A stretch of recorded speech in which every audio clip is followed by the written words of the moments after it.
저는 오늘 고린도전서 6장 말씀을 근거로 자살은 죄입니다라는 제목으로 하나님 말씀 선포하겠습니다. 한번 따라합니다. 자살은 죄입니다.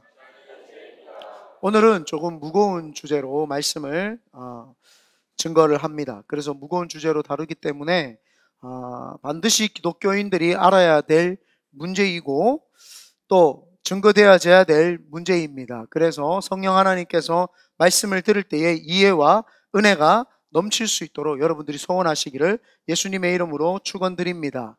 아멘.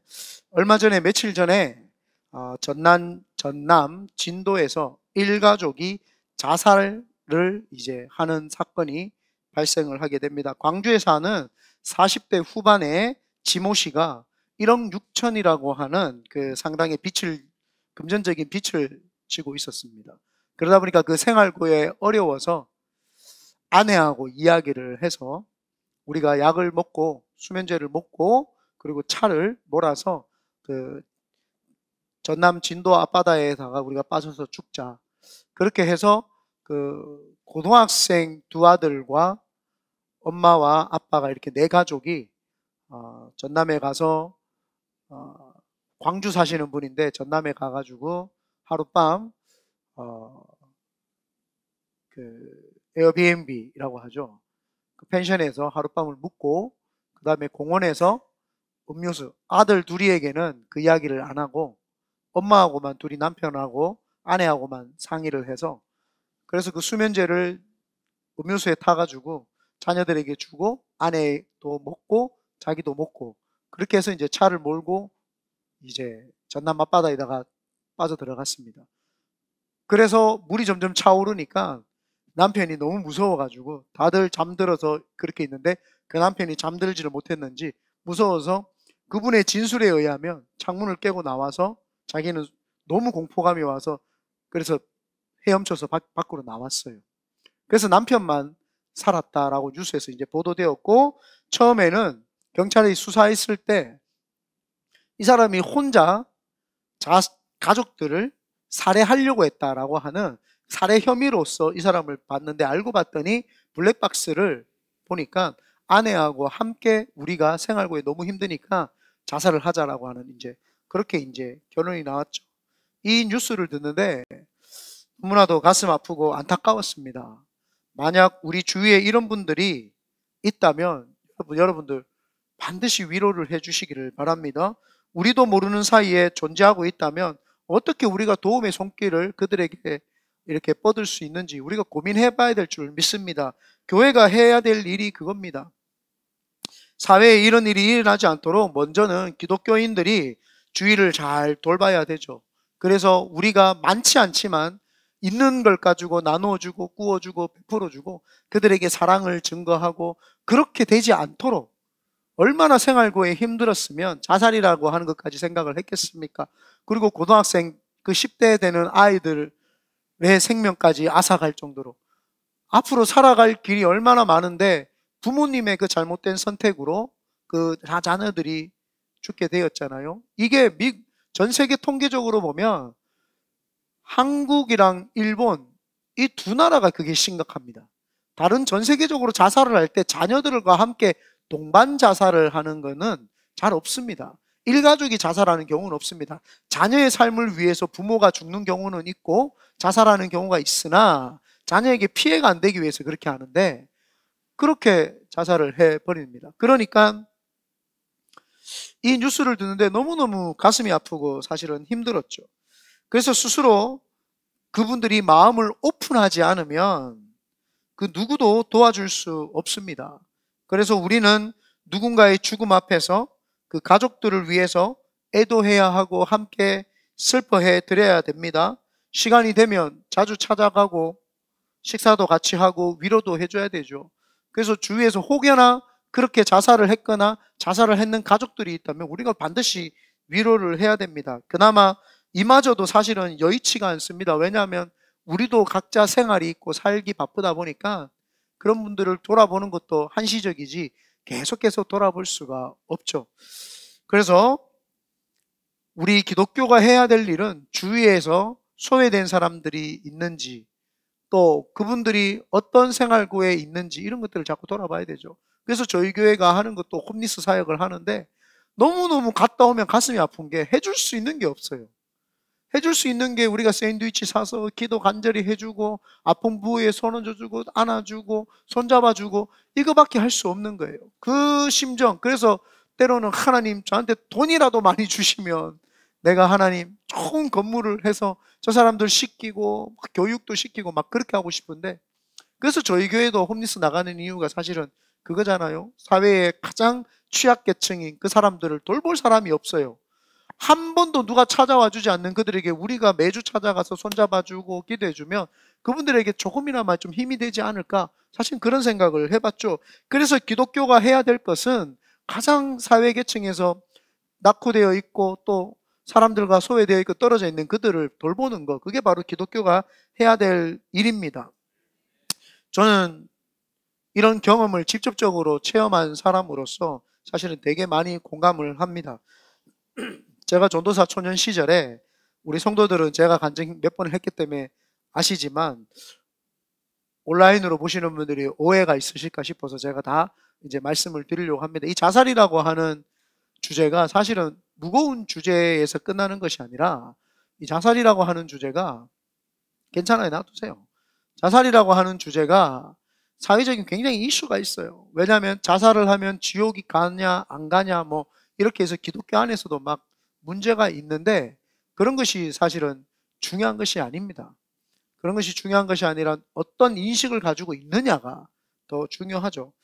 그래서 그래서 오늘 온라인으로 또 시청하시는 또 우리 솔라노 큰비드네 교회 성도님들, 또 혹시 이 자살이라고 하는 문구를 보시면서 혹시 온라인으로 보시는 분들이 계시다면 희망과 소망을 가지시기를 바라고 끝까지 설교를 들어보기를 예수님의 이름으로 축원드립니다.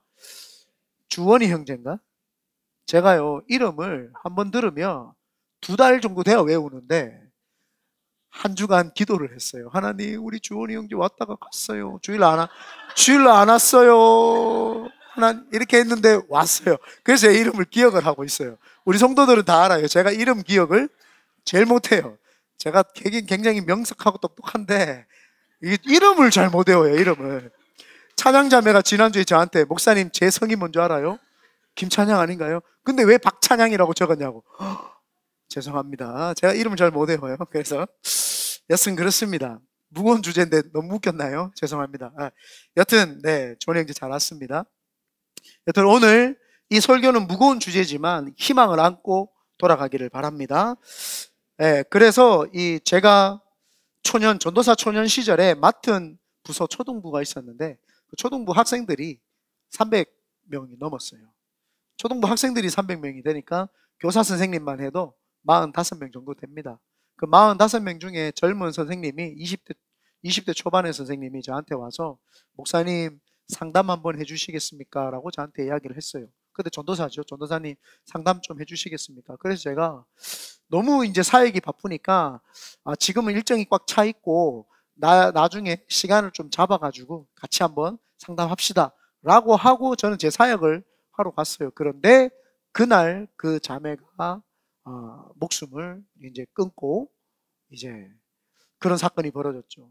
제 인생에 있어서 그 생각만 하면은 내가 목회를 못하겠다 이런 생각을 했었어요. 그래가지고 제가 목회를 못하겠다고 하고 교회를 안 나갔어요. 사역자가 그냥 사역을 안 나갔죠. 교회에서 전화가 오고 이제 목회자들이 전화가 와서 네 문제가 아니다, 네가 잘못이 아니다. 근데 아무리 제가 생각을 해도 제 잘못 같은 거예요. 자꾸 내 마음속에서 자꾸 네가 그날 상담해 줬으면은 혹여나 그 친구가 살았을 수 있지 않냐, 그 마음을 자꾸 주는데 이게 벗어날 수가 없어요. 그 실타래가 얼마나 나를 끄지고 가는지. 그래가지고 사역을 못하겠다고 했는데 이제 담임 목사님 연락 오셔서 네 탓이 아니고 훗날에 네가 그 아픔을 가지고 많은 영혼들을 살리기를 바란다라고 하면서 목사님이 저를 위로해 주시고 힘을 주셨죠. 제가 그 힘을 받고 다시 사역을 이제 사역자가 되었죠. 그래서 우리 교회 성도들은 다 알아요. 이기봉 목사가 왜 유별나게 맨날 영혼 사랑하고 막 그런 거. 제가 그 경험을 못했으면 아마 영혼 사랑하는 마음이 지금도 없을 겁니다. 그래서 제가 제 인생의 가장 젊은 때 그걸 경험을 했죠. 20대 후반에 그걸 경험을 하고 나니까 사람 살리는 영혼 구원하고 목회를 해야 된다는 것이 그냥 말장난으로 되는 것이 아니구나. 막 제 마음속에 사무쳤어요. 사무쳐가지고 영혼 한 사람도 내가 놓치지 않겠다. 그 마음이 제 마음속에 너무너무 자리 잡았죠. 그때 아무도, 우리는요, 그 빈소에 가가지고 장례식장 가서 아무도 그때 자살하면 지옥 간다라는 말을 못했어요. 저도 못하고 아무도 못했습니다. 거기에서 할 수 있는 사람은 단 한 명도 없습니다. 해서도 안 되고요. 너무너무 엄숙했고, 목사님들이 오셔서 위로 예배를 드려주는데도 그 위로 예배가 위로가 안 돼요. 그 어머니의 아버지가 그때 안 계셨던 것 같았어요.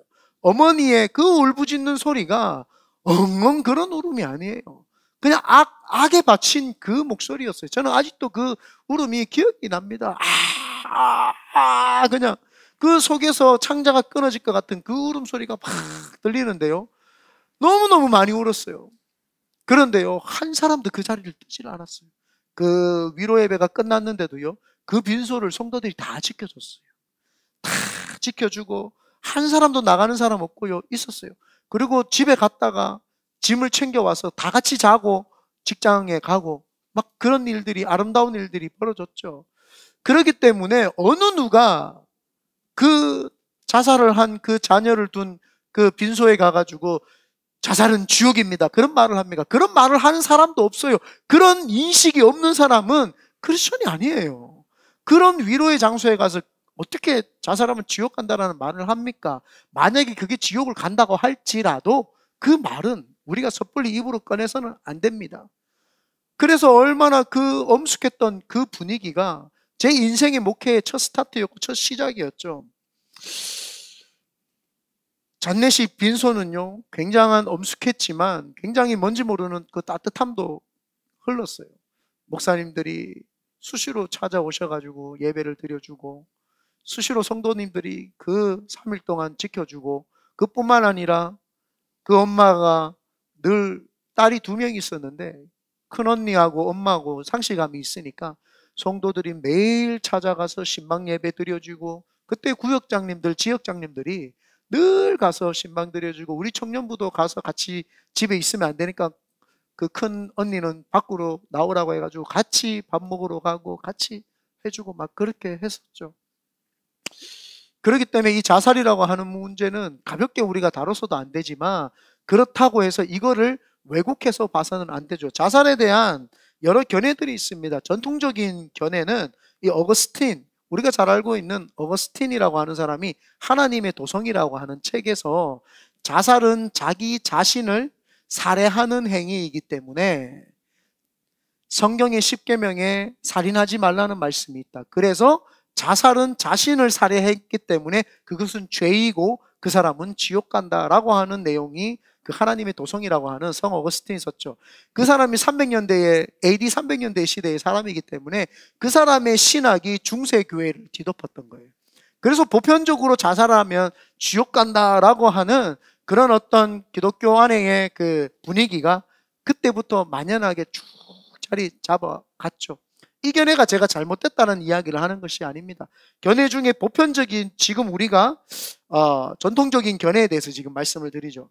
그러나 요즘 최근 들어서는 이 자살을 단순히 죄의 문제, 그 지옥 가는 문제로 좀 생각하지 마십시다 라고 하면서 질병으로 보는 견해를 이제는 가지죠. 이 사람이 우울증이라고 하는 질병에 걸렸고, 이 사람이 그 질병을 이길 수가 없었기 때문에 그 질병에 의해서 죽었다. 그래서 이 사람이 질병에 의해 죽었기 때문에 이거를 질병에 의한, 그냥 질병으로, 자살을 질병에 의해서 죽었기 때문에 그냥 질병으로 치부를 해야 되지, 이거를 죄다 아니다 뭐 이렇게 치부할 수 없다, 이제 뭐 그런 견해가 있어요. 그리고 세 번째 견해가 뭐냐 하면은 사회적 타살이라고 하는 그런 견해가 있어요. 이 사회적 타살이라고 하는 그 견해는 에밀 듀르켐이라고 해가지고 이 자살론이라고 하는 책을 썼어요. 그 에밀 듀르켐이 이 자살론이라고 하는 거에 대한 거의 고전이라고 해도 되는데, 거기에 보면은 이 사람이 죽은 것이 그냥 한 인간의 나약함에 의해서 죽었다라고 말하는 것이 아니라, 이 자살론에 보면은 사회적으로 이 사람을 죽을 수밖에 없는 그 방향으로 몰아갔기 때문에 그렇지 않을까라고 하는 추측성과 함께 이야기를 합니다. 그렇게 해서 거기에 보면은 경제적인 어려움, 실업자가 되어가지고 빈부격차를 느끼면서, 우리나라에도 IMF 때 자살하는 분이 많았잖아요. 그런 사회적인 지금 경제적인 문제가 도래하면서 자신의 힘으로서 이길 수 없는 사회적인 약자가 되었기 때문에 그 사람이 죽었지 않냐. 그래서 이거는 사회적인 타살로 보는 거예요. 그리고는 사회적 고립, 공동체의 어떤 약화가 되었죠. 옛날에는 대가족 사회였는데 핵가족 사회가 되면서 이 공동체의 약화가 되면서 개인적인 사회, 그리고 함께 할 수 없는 사회가 되면서 고립, 그 개인적인 고립에 의해서 사회적인 제도 속에서 개인적으로 고립되었기 때문에 이 사람이 자살하게 되었다. 뭐 이렇게 하면서 사회적인 타살의 이야기를 그렇게 합니다. 그리고 사회적 불평등, 인종차별이라든지 성적 차별, 또 약자에 대한 몰인정한 사회, 그런 것들이 사회가 이 사람들을 자살을 하게끔 부추겼다. 그래서 사회적인 타살로 보고, 또 사회적인 타살에서 과도한 경쟁, 학업에, 또 취업에, 또 직장에 또 무력감이 오고 스트레스를 받게 되니까 그 사람들이 과도한 경쟁 속에서, 이 사회 구조 속에서, 경쟁 속에서 이 사람들이 죽게 되면서 사회적인 요인으로 보면서 이 사회적인 타살이다, 뭐 이런 견해도 있습니다. 그리고 네 번째, 이거는 이제 제가 빼고 싶은데 그래도 있기 때문에 넣었는 게, 타인을 위한 자살, 뭐 이렇게 이야기를 하죠. 사랑하는 사람을 위해서 부모가 자식을 살리기 위해서 차에 뛰어들어서 죽는 경우라든지, 우리나라의 옛날에 일본에서 지하철에서 어떤 사람이 지하철에 떨어졌는데 그 사람 구하려고 하다가 자신이, 그 사람은 구하고 자기가 일본 사람 한 명이랑 우리 한국 사람이 뛰어들었다가 한국 사람이 이제 죽게 되는 그런 것들, 그분을 의인이라고 해서 그 역에 기념이 되어 있어요, 우리나라에. 그리고 소방대원들 같은 경우, 경찰대원들, 또 구조대원들, 이런 분들이 타인을 위해서 자살을 했다. 나는 이 말이 너무 듣기 싫었어요. 타인을 위한 자살이라고, 이거를 자살의 범주에 넣으면 안 되는 거죠.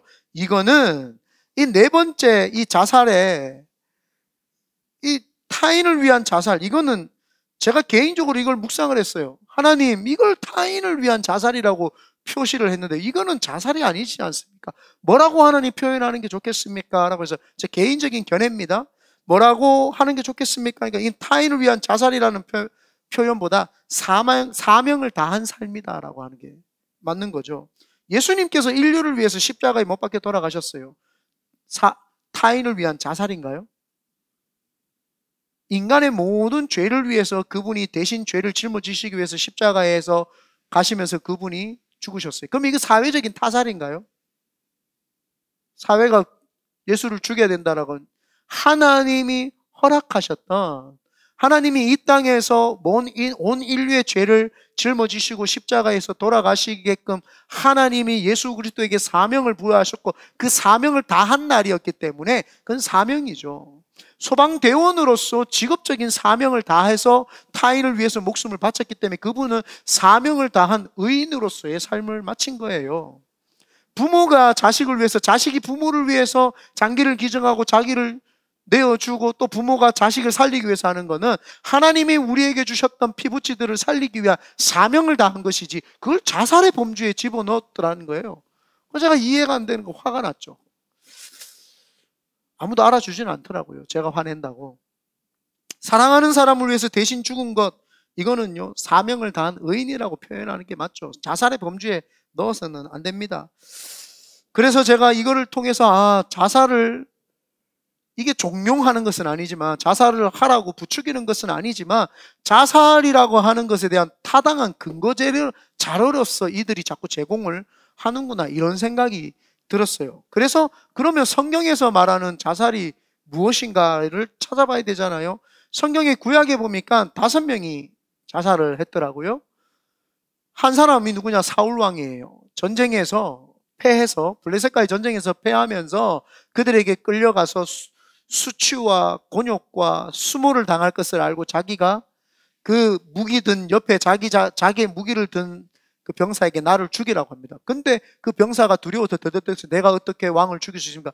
하나님이 세운 왕을 죽일 수가 없습니다. 그래서 자기가 자기 칼로 죽습니다. 칼에 넘어졌더라 이렇게 이야기를 합니다. 그래서 칼을 세워서 자기 배를 아마 쿡 이렇게 찔고 그 칼에 죽었지 않냐. 그 모습을 지켜보던 옆에 한 사람은 누구냐? 칼 든 사람, 그도 두려워서 의리를 지키기 위해서 같이 죽습니다. 그게 2명입니다. 그리고 세 번째가 누구냐 하면은 아히도벨입니다. 아히도벨은 누구냐 하면은 다윗의 책사입니다. 다윗의 가장 오른팔이었던 책사였는데, 이 아히도벨이 압살롬, 다윗의 아들 압살롬이 반역을 할 때 그 아히도벨이 압살롬의 편으로 갑니다. 그래서 압살롬에게 다윗은 지금 쫓아가서 도망가는데 지금 쫓아가서 죽여야지 다윗 왕을 죽일 수 있습니다라고 압살롬에게 이렇게 이야기를 합니다. 그런데 그 압살롬의 제가 지금 이름이 기억이 안 나는데, 압살롬의 계략을 다윗이 알고 한 사람을 보냅니다. 그러니까 첩자를 보내죠. 첩자를 보내가지고 압살롬 편을 드는 것처럼 하면서 그 아히도벨의 그 계략, 지금 쫓아가서 죽여야 됩니다라고 하는 그 계략하고 반대로 아닙니다. 다윗은 똑똑한 분이기 때문에 지금 쫓아가면 미리 다 준비를 했고, 그분은 싸움의 신입니다. 다윗 왕은 전쟁에 능한 사람이었고 다윗의 장수들은 아주 전쟁에 능하기 때문에 지금 쫓아갔다가는 그들의 함정에 빠질 수 있으니까 가지 마십시다라고 다윗이 첩자를 보내서 그렇게 이야기를 하라고 합니다. 그런데 아히도벨이 그 이야기를 딱 듣는 순간 압살롬이 아히도벨의 그 계략을 잡는 것이 아니라 그 첩자의 계략을 잡으니까 아히도벨이 압살롬이 다윗에게 지겠구나 라는 걸 판단을 합니다. 그리고는 아히도벨이 집에 가서 고향에 가서 자살해가 죽습니다. 왜요? 다윗이 새롭게 회복하게 되면은 그 아히도벨이 어차피 처형당할 수밖에 없기 때문에 그 자살을 하는 그 세 가지의 그 세 번째죠. 그리고 시므리 왕은 북이스라엘 4대째 왕입니다. 그 4대째 왕 시므리 왕이 엘라라고 하는 왕을 죽이고 자기가 왕위를 찬탈을 합니다. 그런데 블레셋과 전쟁에 나가 있었던 군인들 중에 오므리라고 하는 장수가 있는데 아주 뛰어난 장수예요. 그 오므리라고 하는 장수가 엘라라고 하는 왕이 죽었다라는 이야기를 듣고 내가 왕이 되어가지고 신복들과 함께 이 시므리 왕, 지금 왕에 찬탈했는 그 왕을 다시 죽이러 와야 되겠다고 와가지고 7일 만에 왕을 시므리가 엘라를 죽이고 자기가 왕이 된 7일 만에 7일 천하죠. 7일 만에 시므리가 다시 이제 그 오므리에 의해서 왕권이 찬탈되게 되자 자기가 이제는 잡히면은 죽겠구나 해서 자기가 자살을 하는 내용이 나오죠. 그리고 우리가 아까 전에 봤던 타인들을 위해서 죽는 사람에 대해서 삼손입니다.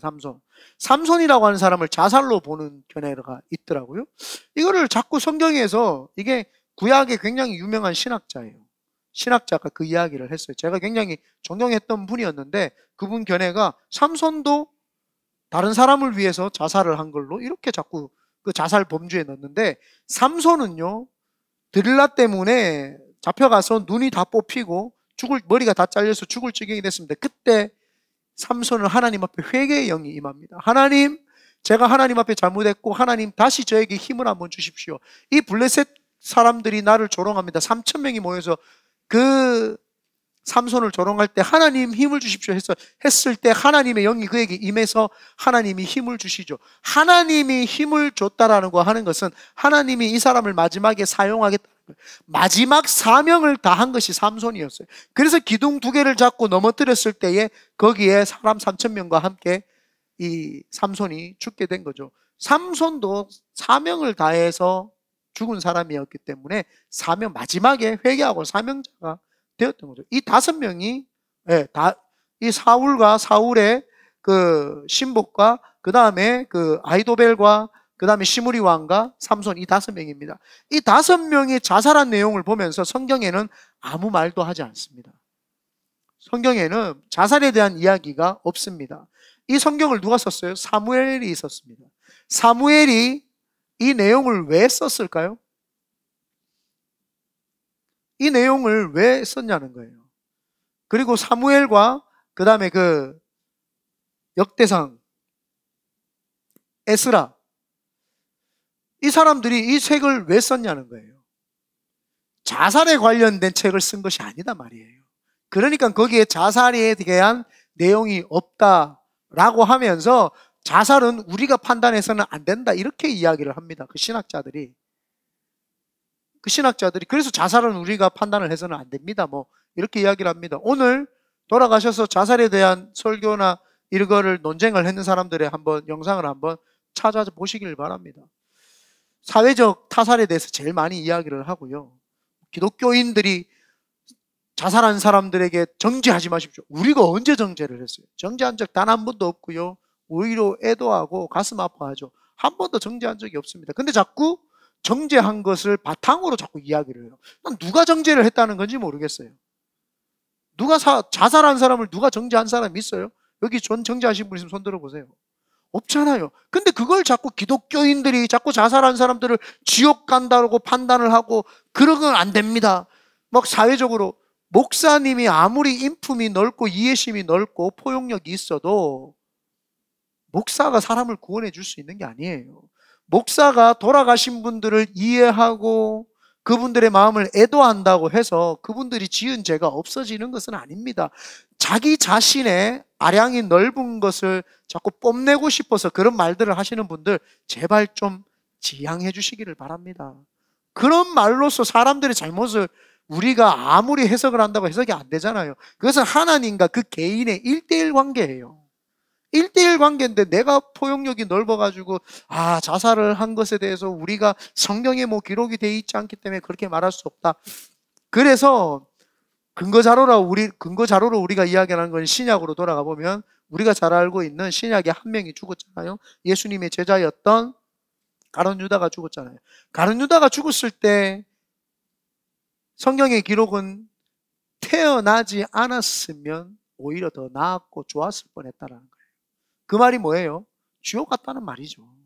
안 태어났으면 이 사람이 나았을 건데 태어나서 예수님의 제자로 살다가 예수님 팔아서 자살을 하면서 그가 지옥에 가게 된 거죠. 사람은요, 예수를 믿어도 영원히 살고 예수를 안 믿어도 영원히 삽니다. 예수님을 믿으면 천국에서 하나님과 영원히 살고 예수를 안 믿으면 지옥에서 영원히 사는 거죠.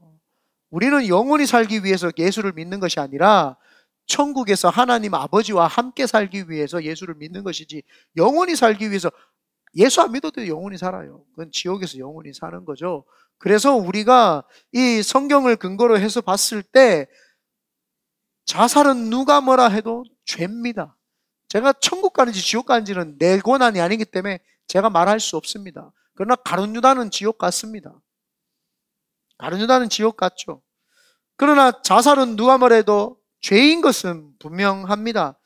질병과 사회적 타살로 보는 견해들이 있습니다만은 그런데 이러한 것을 주장하시는 분들이 하시는 말씀은 다 이해가 됩니다. 저도 이해가 되고 저도 그 논리에 대해서 들어보면 그랬으면 좋겠다라고 하는 저도 바람이 있어요.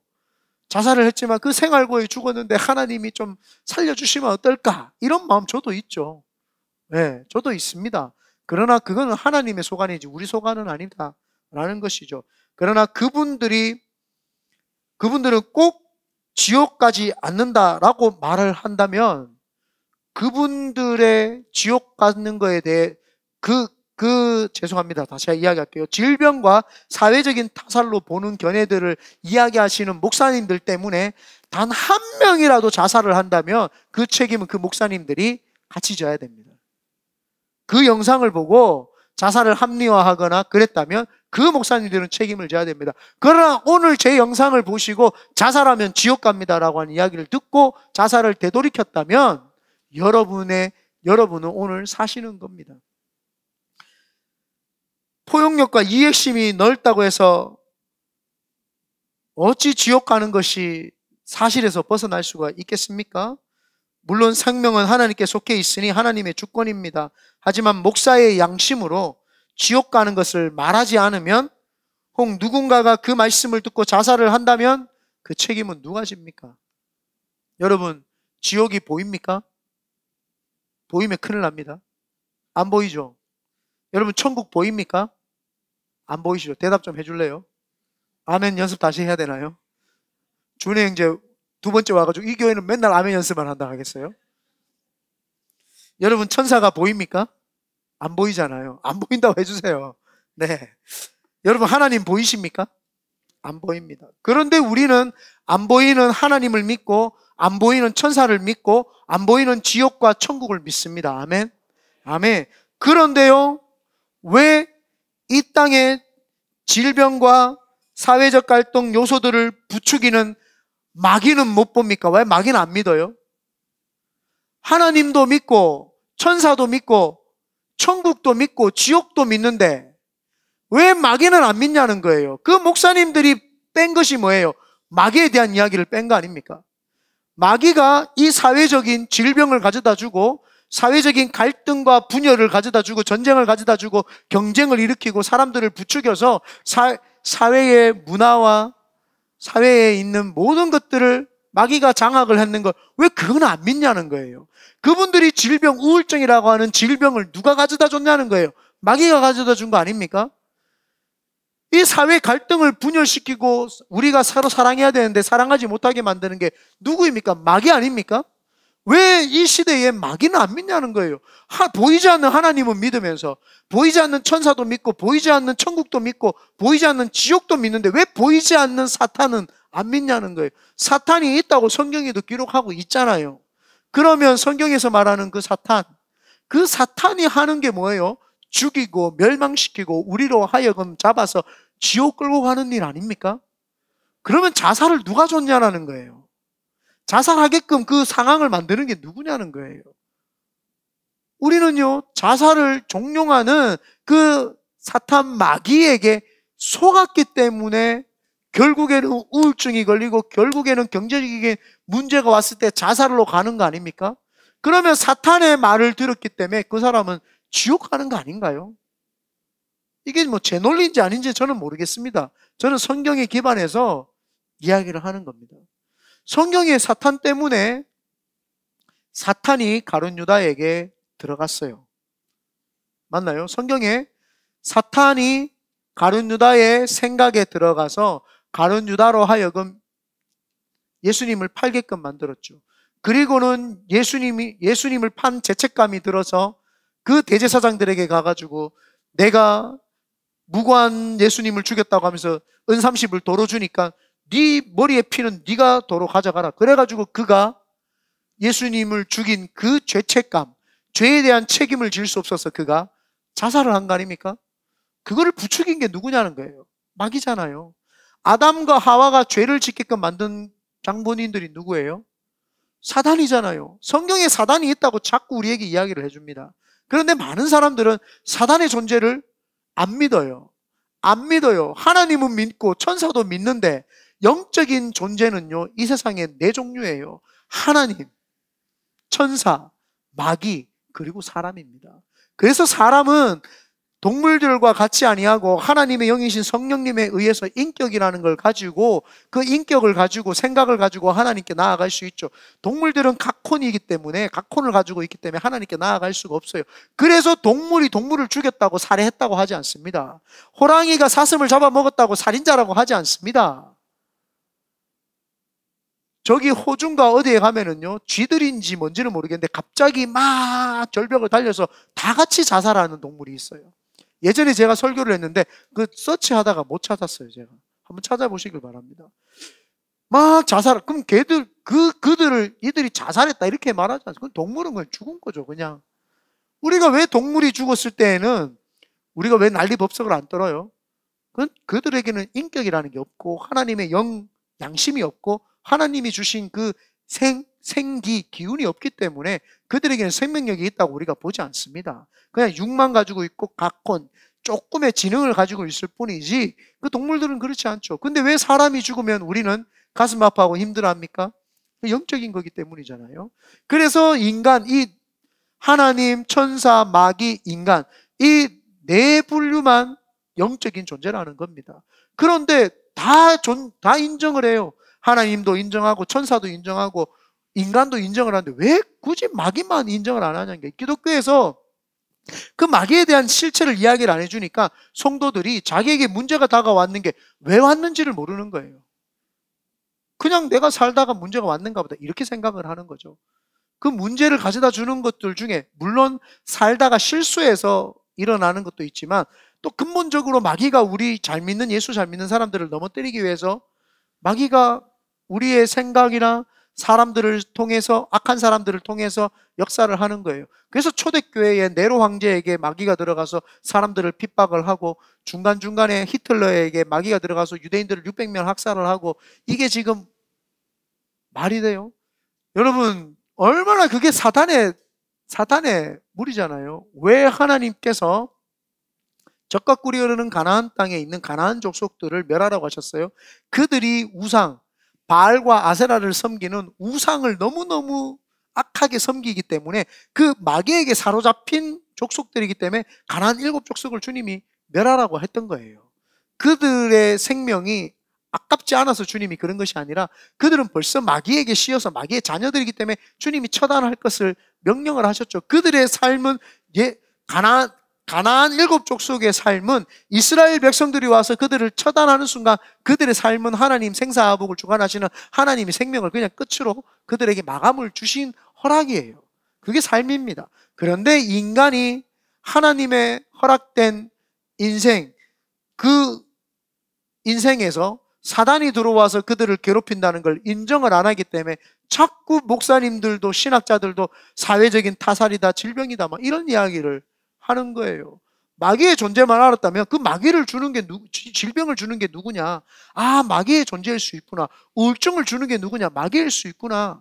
그걸 우리는 알아야 될 줄 믿습니다. 그래서 사단에게 속아서 이 죽음을 선택한 게 된 거 아닙니까?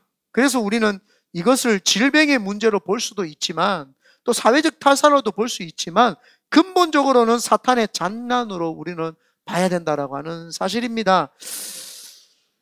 저는 우리 성도들도 잘 알지만 만약에 여기에 총을 든 강도가 와서 우리 성도들을 쏘려고 한다. 온라인으로 보시는 분들은 에이씨 뻥치네 그럴 수 있지만 우리 성도들은 저를 직접 경험해봤기 알아요. 제가 제일 먼저 나가서 우리 성도들 도망갈 시간을 벌고 제가 먼저 저는 죽을 사람이에요. 이게 자살입니까? 자살 아니에요. 이게 뭐 사회적인 타살입니까? 아닙니다. 제가 정신이 오락가락 해가지고 질병에 의해가지고 총인지 칼인지 짝대기인지 구분 못해서 제가 가서 배 들이밀고 우리 성도들 다 도망가라 그러고 내가 먼저 죽을까요? 온라인을 들으시는 분은 저기 똑 뻥친다. 우리 성도들은 안다니까요. 우리 성도들은 저 이기복 목사가 저 했던 말을 거짓이 아니라는 걸 알아요. 한 명만 아멘 했어요. 우리 집에서 같이 사는 사람도 아멘 안 했어요. 제가 만약에 예수님을 믿지 않았다면 저는 이 부분에 대해서 명확하게 이야기를 할 수 있습니다. 아버지가 초등학교 2학년 때 돌아가시고 친구들에게 많이 맞았어요. 괜히 왕따가 됐어요. 왜 그때 당시에는 학교에서 아빠 없는 사람 손들어 이렇게 했는지 모르겠어요. 왜 그렇게 그때 참 사회적인 분위기가 낙후되어서 1989년도죠. 제가 89년도에 아버지가 돌아가셨거든요. 제가 초등학교 2학년 때 손을 들었어요. 친구들이 그 모습을 보고 놀렸어요. 저를. 얘는 기봉이는 아버지가 없대요. 아버지가 없대요. 그럼 막 친구들이 때리고 괴롭혔어요. 초등학교 2학년 때, 3학년 때, 4학년 때, 5학년 때까지 왕따 당하면서 힘들었어요. 그때 어린 나이는 뭐 자살하고 싶다 그런 거 몰랐죠. 그런 거 모르고 그냥 친구들 때리면 그냥 힘이 약해서 그랬던 게 아니라 그냥 친구들이 막 그러니까 그냥 그런 게 있어요. 근데 5학년 때 어느 친구가 너무 괴롭히길래 나도 모르게 주먹을 팍 때렸는데 코피가 났어요. 그때부터 어린 나이에 알았죠. 주먹이 권력이구나. 그래서 제가 많이 싸웠죠. 많이 싸우면서 대구에서 16개 학교를 타파했어요. 그래가지고 아직 반은 못했어요. 네. 수성구 쪽은 못 갔어요. 지산중학교 애들은 제가 잡았어요. 네. 그 지산동에 그 못 사는 그 동네 거기 있었거든요. 저는 월성동에 못 사는 동네 살았어요. 그렇게 해서 이제 그렇게 살았죠. 그래서 제가 만약에 예수님을 만나지 않았다면 이것도 우리 성도들 들은 사람이 있을 거예요. 저는 세 가지 중에 하나예요. 지금 깡패 보스가 되었든지 아니면 자살했든지 아니면 감옥에 있든지 이 셋 중에 하나였어요. 제 인생은 하나님 만나지 않았으면 저는 아마도 근데 제일 유력한 것은 자살하지 않았을까. 제가 20대 초반인데도요 술을 마시지 않으면 잠을 못 잤어요. 우울증이 심해가지고 매일 소주는 한 병을 마셔야지 집에 들어가서 이제 잘 수 있었죠. 저희 집 앞에는 그 동네가 못 사는 동네였기 때문에 포장마차들이 많았어요. 그래서 꼭 가가지고 고갈비에 소주 한 병, 닭갈비에 입맛 따시지 마세요. 이게 지금 중요한 이야기 하는데 지금 닭, 닭갈비에 소주 한 잔, 네, 어묵탕에 소주 한 잔, 네, 그렇게 술을 마시면서 그렇게 해야지만이 잠을 잘 수 있었어요. 그런데 그때 뭐 꿈이 있어요. 제가 비전이 있어요. 그러니까 나는 술을 좋아했고 그래서 싸움도 잘했기 때문에 그냥 뭐 보스 정도 돼야 되겠다. 보스가 이제 목표였죠. 뭐 그렇다고 여러분 저하고 대화해봐도 알지만 제가 뭐 머리가 좀 띵해가지고 뭐 말단 깡패로 있을 또 수준도 아니에요. 잔머리가 빠르고 뭐 머리 회전이 또 빨라가지고 또 사람들하고 이렇게 하는 거에 대해서 뭐 사실은 진 적도 없고 지지도 않고 뭐 그랬죠. 그래서 나는 분명히 보스가 될 것이다 이런 생각을 했었어요. 그런데 지금 생각을 해보면은 아마 감옥을 여러 번 왔다 갔다 하면서 아마 사는 게 힘들어서 자살하지 않았을까? 그게 제 인생입니다. 그런데 어머니하고 누나가 저를 위해서 눈물로 기도했죠. 나중에 교회를 갔는데 저희 누나가 기도 제목을 내면 청년부에서 기도 제목을 내면 깡패 같은 내 동생 구원받게 해주세요. 잘못 기도 제목을 낸 거죠. 깡패 내 동생이죠. 깡패 같은이 아니고 룩스라이크가 아니에요. 그냥 깡패예요. 네. 깡패 동생, 깡패 같은 내 동생 구원받게 해주세요. 우리 어머니가 늘 그 사거리에서 전도하시고 그러셨어요. 저는 피해갔죠. 창피하기보다는 나한테도 예수 믿으라 그럴까봐 막 싫어했어요. 그래서 술 마시고 집에 들어가는 날보다 밖에서 자는 날이 더 많았어요. 늘 그런 삶을 살았어요. 그렇게 막 우울증하고 있을 때 그때 어머니가 또 누나가 그렇게 기도를 해가지고 누나의 권유에 의해가지고 억절로 청년부 수련회 갔다가 그때 하나님을 만난 거예요. 그때 빛 대신 예수님을 만난 거예요. 그때 내 삶이 완전 360도 바뀌기 시작을 하면서 새로워졌죠. 여러분 자살하실 분들에게 저는 이야기해주고 싶은 거 그분들의 마음을 위로한답시고 그게 당신 문제가 아니고 질병의 문제일 거야, 사회적인 타살일 거야 이렇게 말하지 마세요. 그분들에게 당당하게 이야기를 하세요. 당신에게 지금 필요한 것은 금전적인 문제도 아니고 사회적인 당신을 이해해주는 이해심이 아니라 당신에게 필요한 건 성령님이야. 당신에게 필요한 건 예수 그리스도야. 당신이 우리 교회에 나와서 같이 기도하자. 내가 너를 위해서 기도해 줄게. 이게 필요한 거죠. 저한테 필요한 거는요, 그때 당시 돈이 아니었어요. 그때 당시에 사회적인 사람들이 나와 같이 하는 소셜 어떤 그런 커뮤니케이션이 아니었어요. 저에게 필요한 거는요, 제 마음에 그렇게 우울하고 그렇게 걷잡을 수 없는 내 마음을 잡을 수 있었던 건 성령 하나님이 들어오셔서 내가 인격적으로 그분을 만난 거예요. 내가 지금 생각해보면 성령님 안 만났으면 내 인생이 초라하고 비참한 인생이었을 것을, 내가 하나님을 만나서 이렇게 인생이 변화되지 않았을까. 하나님 감사합니다. 자다가도 눈물이 나요. 이번 주에도 이 설교를 하면서 얼마나 울었는지 모릅니다. 하나님, 내 같은 걸 어찌 구원을 해주셔가지고 목사로 만들어가 내가 설교할 수 있습니까? 나는 여기 강대상에 서 있을 수 있는 존재가 아닙니다. 그런데 하나님 도대체 무엇이길래 나를 이 강대상에 세워가지고 목사로 하십니까? 하나님이 세웠으니까 하는 거죠. 내가 무슨 능력이 있고 내가 무슨 하나님의 은혜가 없이 어떻게 여기 설 수 있어? 없어요.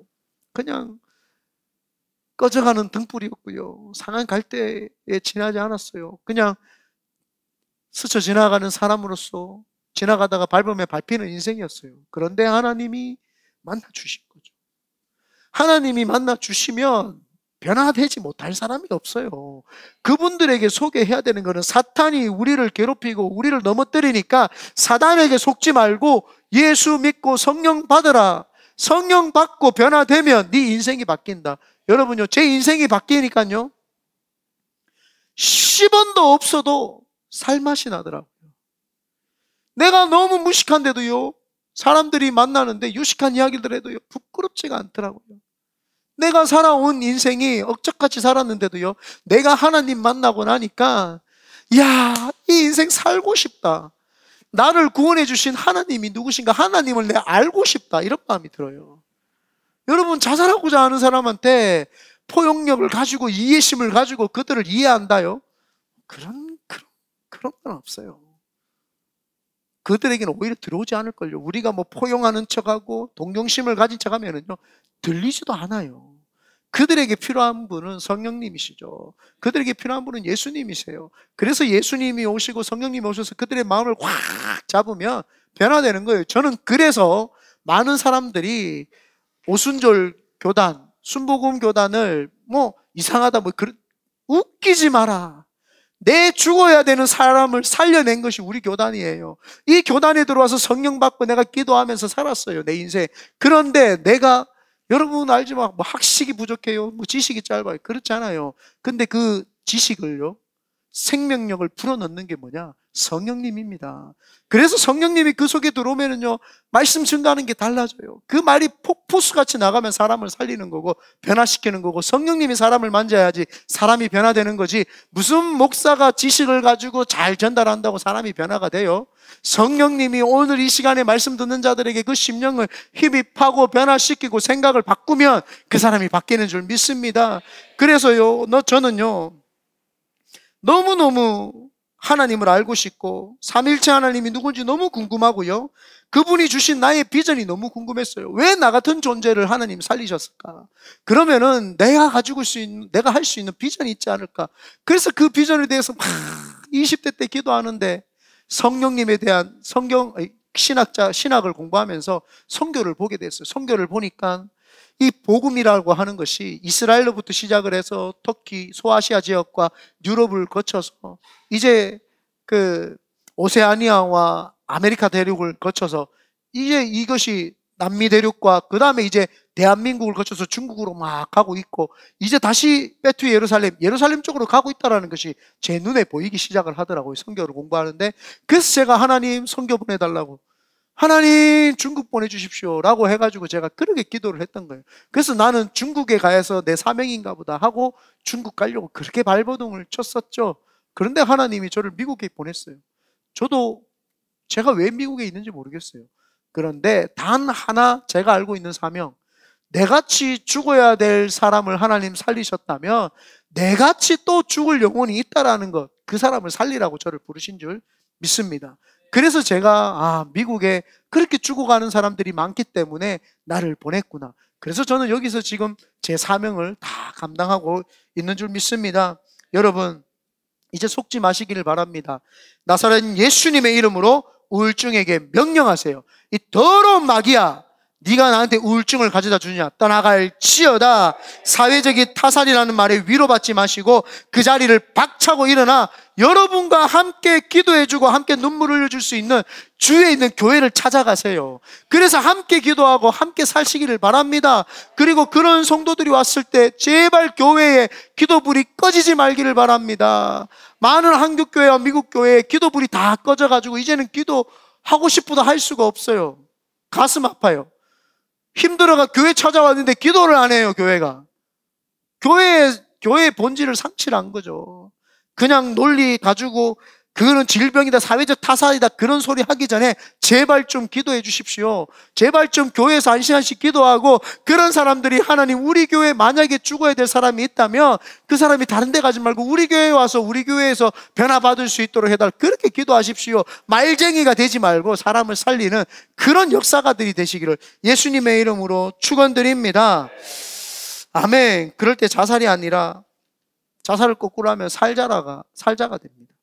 그럴 때 살자라는 말이 나올 줄 믿습니다. 그러므로 하나님께서 오늘 우리 큰비드네 교회에 이 말씀을 주셨고, 이 말씀을 주의 종을 통해서 선포하게 하셨고, 또 여러분 들으셨으니까 여러분 기도하십시다.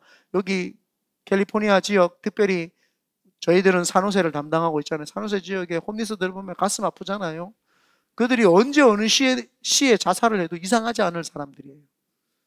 그런데 아직 거기에서 자살했다는 소리를 우리가 사실은 듣지는 못했어요. 그죠? 어쩌면 하나님이 우리 기도를 들으시고 계시는지도 몰라요. 그래서 오늘도 우리 기도할 때 그들을 위해서 기도 우리가 해주면 너무너무 좋을 것 같습니다.